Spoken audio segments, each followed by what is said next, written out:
The unfun advice first and then the romantic advice. The unfun advice is like the most undervalued aspect of success, no matter what you want to do in life, but certainly in this world, this kind of undefined landscape. The most undervalued aspect is patience. Patience is everything. Like if you're starting today and you're like, I want to do this. If you're not prepared to do it for the next 10 years without any success, then don't start at all. You're wasting your time because that's what it takes. And I think it's tough because the people that we see succeed, it seems like from afar they've succeeded overnight. And some of them have. Like some people have gotten really lucky and they struck gold on their first swing. That's rare. For the vast majority, it's people who work in a vacuum. We talked about Mr. Beast before. Mr. Beast is a fantastic example.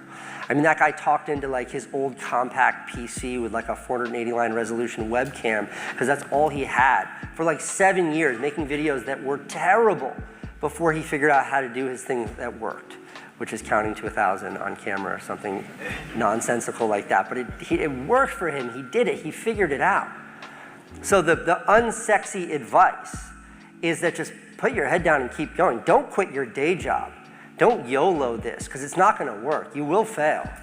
And if you're not prepared to fail, then like don't start at all. Instead, like, you know, you keep your job and keep earning that money so you can pursue your passion. And eventually, one will overtake the other if you're doing it right. But that eventuality, if you're really lucky, it might be a couple years. If you're not, it might be a decade or so. And if it takes you longer, it takes you longer. You should be prepared to dedicate everything to it. And I think that YouTube and social media has really messed up our perspective on that. There's this expectation that you should be able to explode, this expectation, because the barrier to entry is so low. You don't have to go to NYU film school anymore. You don't have to pay off those student loans. You don't have to have a film camera. You don't have to get into Sundance. You don't have to do any of that. You don't need an agent.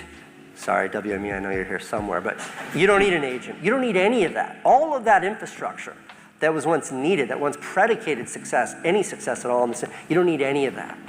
All you need is an internet connection, which if you're in this room, you have. So just because we can all jump in the swimming pool doesn't mean we're all going to swim. And I think that is really misunderstood because no one wants to face that really ugly, disparaging truth.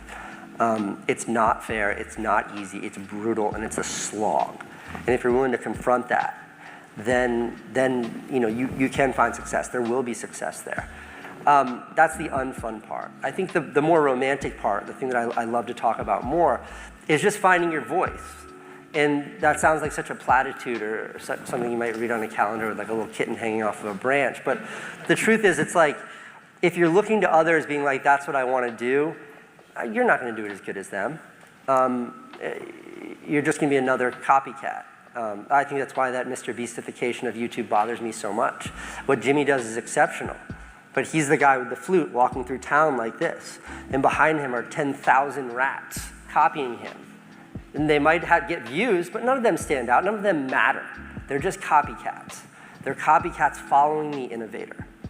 And to start in this space, if your start is like, what she's doing is successful, I want to do what she does, and I'll be successful, you failed. Like if you get in line behind all the other sheep and think somehow you're going to stand out, you have failed. Instead, it's really just putting your head down, figuring out what your thing is. And like the follow-up question is like, how do I do that? I don't know. Like it's impossible. It's really hard to do. I find the best way to get there is just by doing work. Keep digging those ditches. Keep making those videos that are absolutely terrible, that are so bad you're embarrassed to show them to your mom. And just hide them. Don't delete them, because when you win that Academy Award, you're going to want to show them to people so you can all laugh at it. But keep doing it. And like, I know for me, that's how I figured it out. None of you have seen any of my really early work, and you never will. But it was doing that terrible work. Like one of the first videos I made was like a birthday video for my son's mom, my baby mama. It was like 26 minutes long, and it used the entire soundtrack from Pulp Fiction. It's like her blowing out candles with like the same music that was over the scene of the terrible video.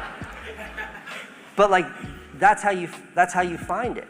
And like if you want to stand out, it's the only way to succeed. Then you have to do something no one else is doing. You have to be novel. And to do what somebody else is doing, the only way you can find that is like, what is it that turns you on? What is it that's exciting to you in pushing that? Following will never, ever, ever, ever get you there. And then if you combine those two, that's kind of a bleak picture. I'm sorry, guys. There should be like a fluffier answer to that question, but that's the reality. You combine those two, patience, you never give up, that pursuit, that resistance, that tenacity, combined with like finding your own voice. If you put those two together, they will combust, they will explode. Just takes a little time.